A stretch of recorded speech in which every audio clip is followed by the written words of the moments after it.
going to look at inside zone 50 to a tight end. Tight end will be on the ball. Same thing, the center is going to determine who 0 is. We all have our right gap.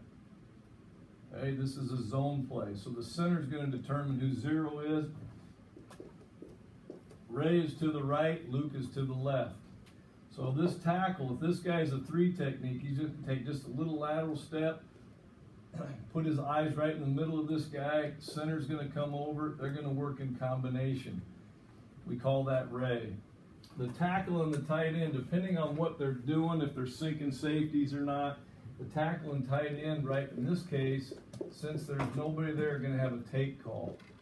So those two are working this 6 technique to whatever shows.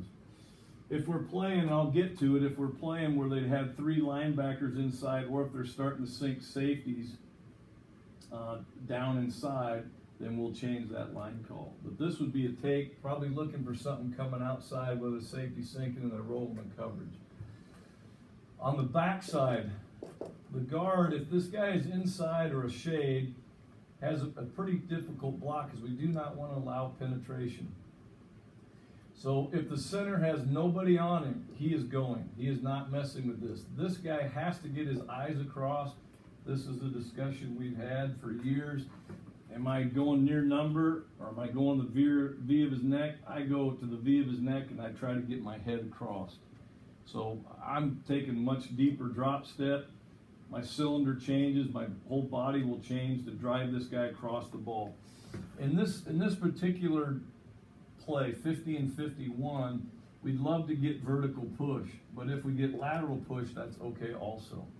This tackle will read the knee of this in case they're doing some type of line movement to the near linebacker. So this is our read man. We can do a couple different things. We can block or we can run bubbles. This is to the tight end. I like this especially when we're playing teams that want to play one high and we'll have overhangs. We'll get into some red calls here in a little bit. This would still be a steal call because I want that tackle to be alert for this. If their teams are doing gap exchange, just so he doesn't get shocked and all of a sudden we get hit in the mouth. So they'll still make a steal call on the backside. That's those two working to the first down lineman to the near linebacker. There's our read, depending on what we do with the bubble. That could be more of a triple option also for the quarterback.